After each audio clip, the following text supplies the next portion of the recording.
All right, welcome. Here we are with lesson number 13.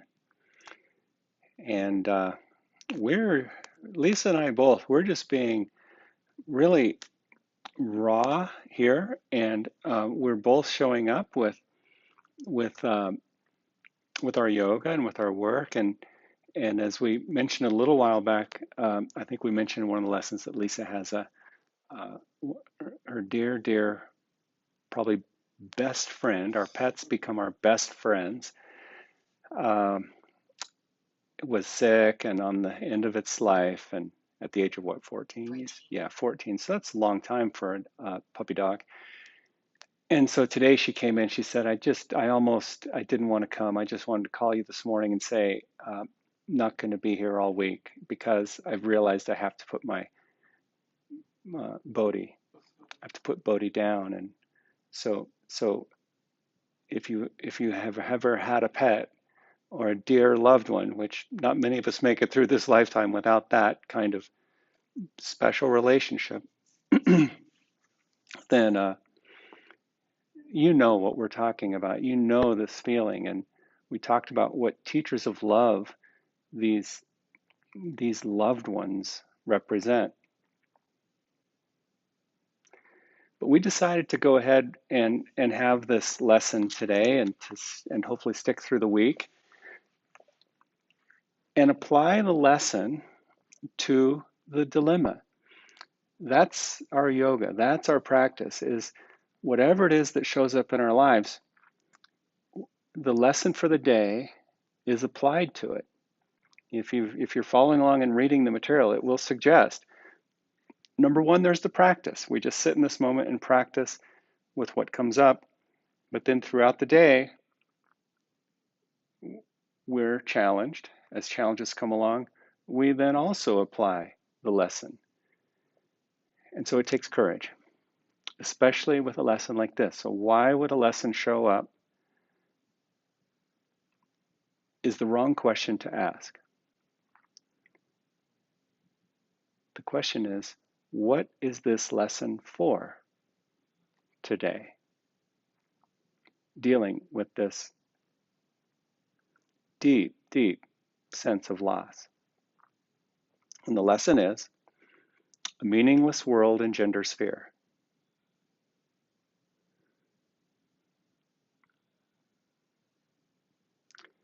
Today's idea is really another form of the preceding one, except that it is more specific to the emotion aroused. So we learn in A Course in Miracles that there are basically, fundamentally, two emotions, one real and one unreal. Love is an emotion that points to our reality. The emotion of love, here in form, also really doesn't exist, but it's the closest thing we have.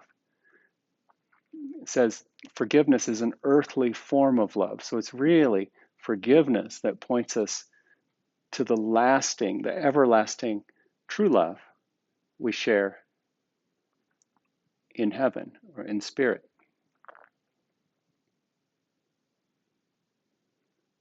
Then it says, actually, a meaningless world is impossible. Nothing without meaning exists. And this is a nice nod to the introduction. The notable lines in the introduction to the Course: nothing real can be threatened, nothing unreal exists. That is a koan for a lifetime. Meditate with that.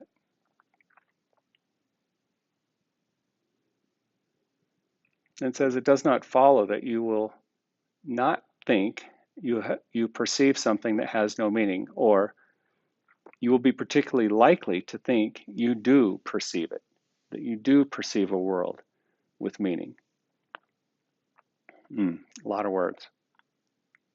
Let's just transition here. Let's have the legs up on the wall and your head on the bolster.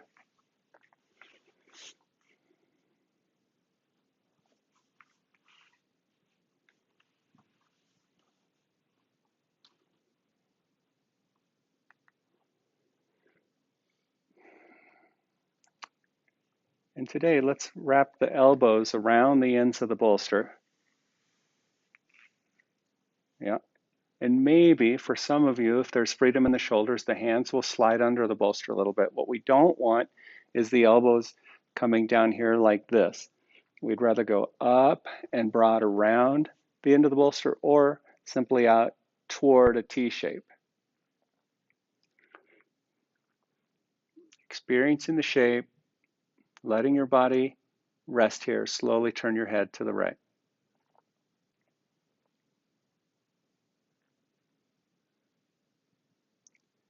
Nice and easy.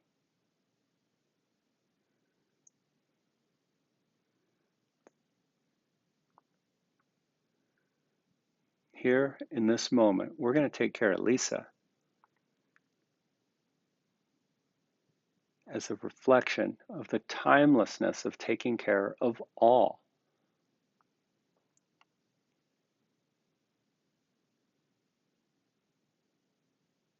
Who hasn't experienced loss in this world?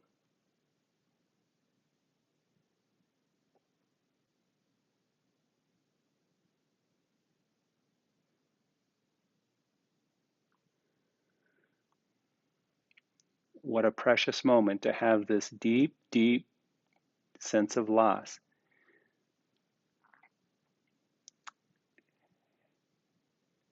And practicing the notion that in reality, loss is impossible. Wow.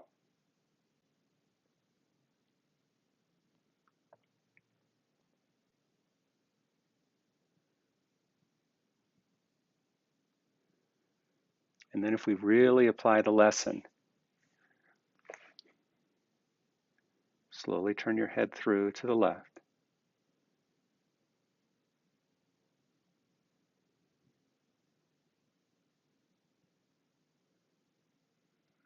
That's it.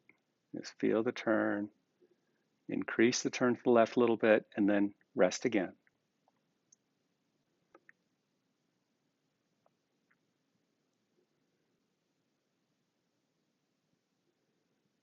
And if we really apply the lesson to the perceived loss,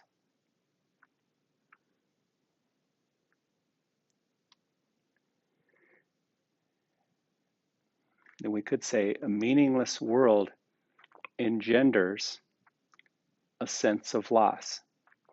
There's lots of substitutes we could substitute for the word, lots of words we could substitute for the word fear. A meaningless world engenders jealousy, loss, lack, anger.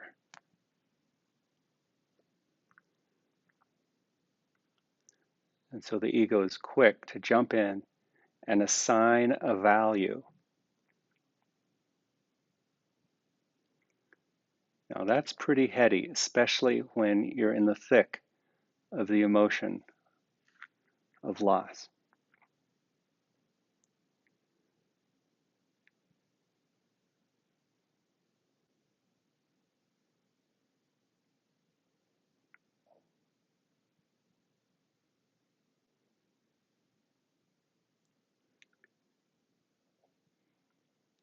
So we'll just acknowledge that. We're not going to skip steps. Shortcutting always comes with a cost. Bring your head back to the center.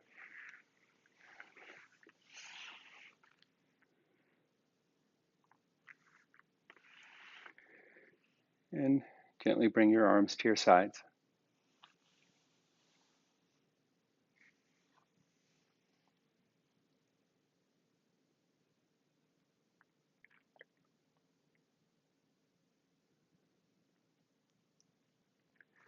Okay, bring the right knee toward the center of your chest. Interlock your fingers over the knee. If over the knee is out of the reach, then certainly your hands are under. Sometimes I cue over, sometimes I cue under. They are two different shapes. If you can have your hands over the knee, slide your hands just a few inches down on the shin. A few inches down. So now as you apply the compression, this healing compression, you feel it in the knee, the hip, the belly, the groin, maybe even against the floor with your back. Rest in the nourishing qualities of compression. And don't worry, we have 365 lessons and classes to go. And so we will be slowly adding complexity. When we get to the reviews, we're going to be able to have time for a little more yoga and a little less words.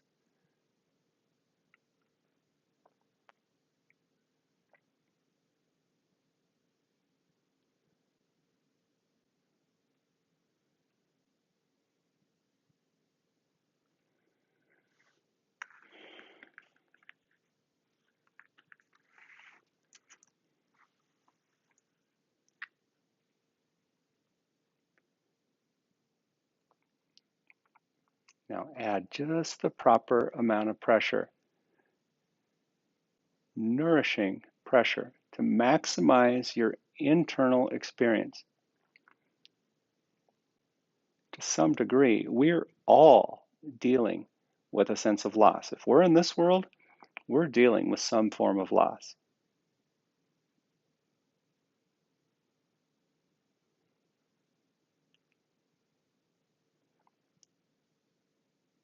Now gently release your leg up onto the wall.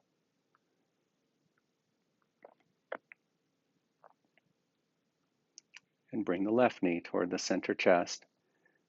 Fingers interlocked over the knee. Find your way slowly into the compression and into the shape. We deny nothing. We include everything in both the Avita practice, in the shape, and in these lessons. There's no accident that this lesson came up for us today.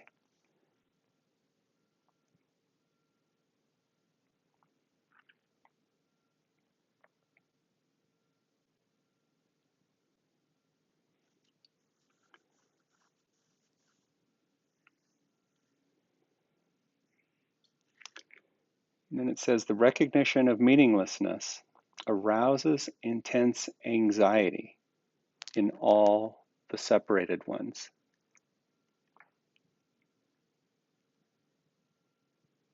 That's a gentle acknowledgement to the belief that we're separated, that we've left our source. And what could we do more healing than let the love of in this case, let the love of our best friend, could be a four-legged friend, it could be a two-legged friend. Let the love that our best friend represents guide us through this process.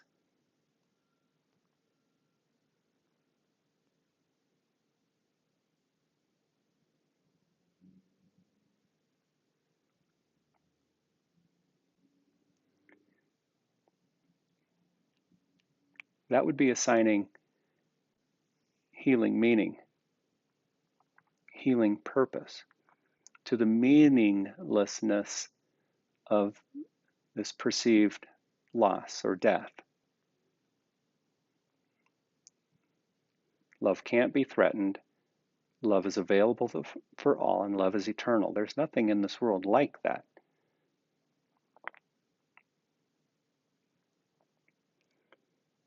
Now release this leg up onto the wall.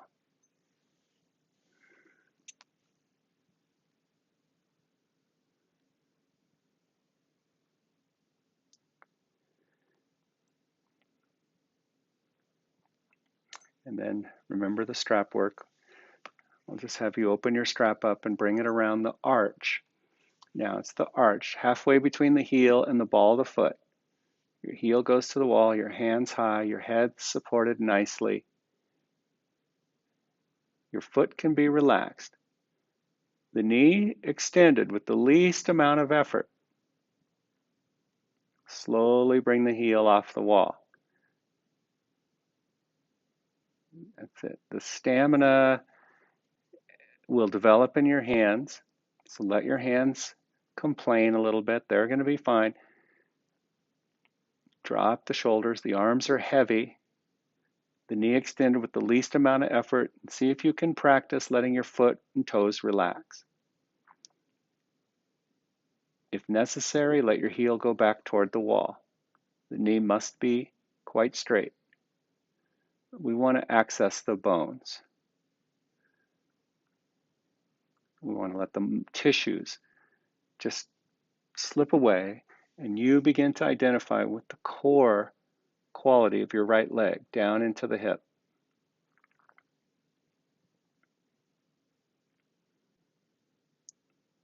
And if you find your way into this place,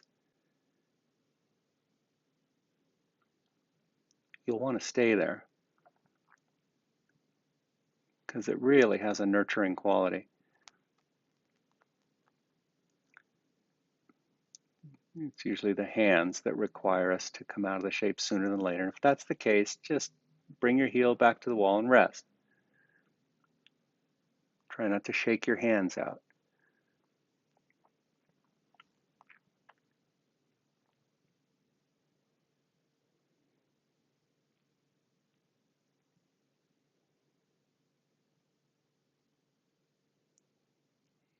Okay, release your leg back to the wall. If you need a rest on your hands, take it. Otherwise, the strap goes on the arch of the left foot.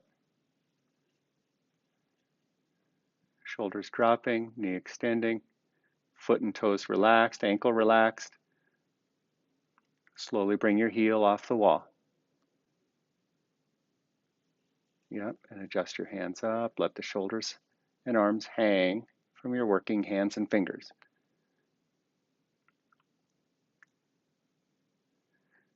It's not a hamstring stretch. You don't want to come so far that you feel the hamstrings tugging strongly.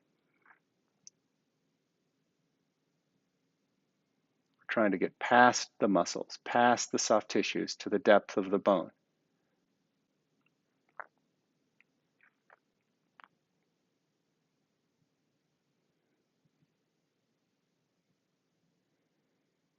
And you see, in the same way, we work through the blockages and obstacles in the tissues, so too do we work through the obstacles, blockages, the resistance to love's presence.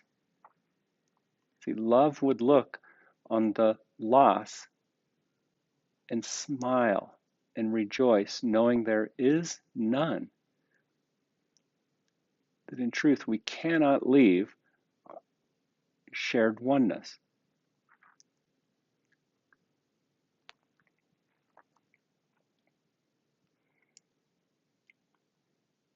It says the meaningless represents a situation in which God and the ego challenge each other as to whose meaning is to be written in the empty space that meaningless provides. The ego rushes in frantically and establishes its own ideas there. All these subsets of fear,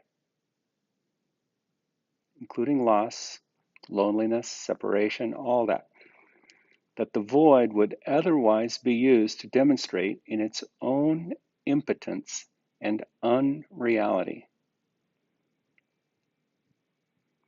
It is essential, therefore, you learn to recognize the meaningless and begin to accept it without fear. Lower your heel to the wall, set the strap aside, rest your arms at your sides.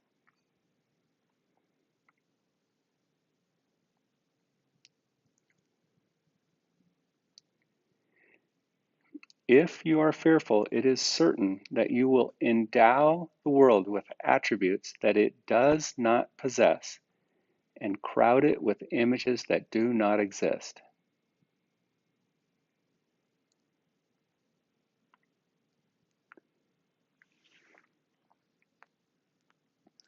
Now, here's the yoga.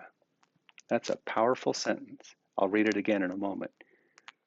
Here's the yoga. We watch ourselves do this. we watch ourselves endow the world with attributes that it does not possess and crowd it with images that do not exist. It's what we do in our nightly dreams. It's what we do in this daydream.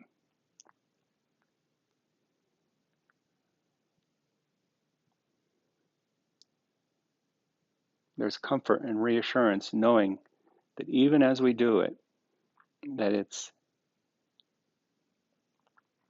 a defense against our reality.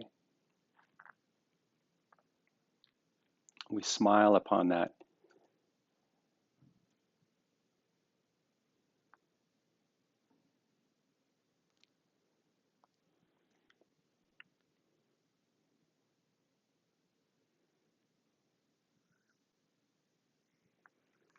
Bend your knees, push yourself back. Stretch your legs on the floor.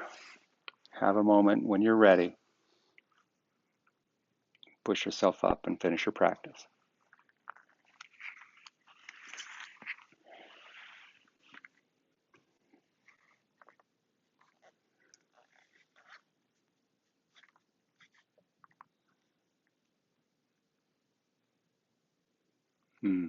Yeah, and close your eyes. Bring your hands to your heart. And this idea, it feels like it was just given, is that funny phrase that we see on the refrigerator door magnets. So we just see it here and there that says, dear God, it's a prayer. It's the dog prayer. Dear God, please help me be the person my dog thinks I am. Now, what is your dog? The dog knows that you're perfect love because how else could they demonstrate perfect love?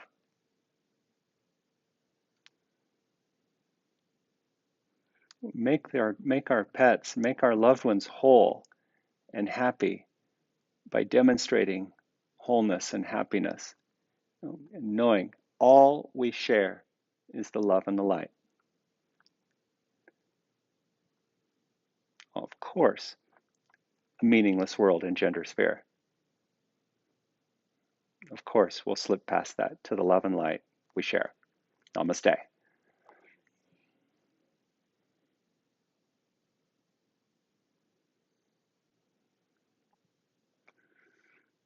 Okay. Thank you, Lisa. Thank you. Have a good day.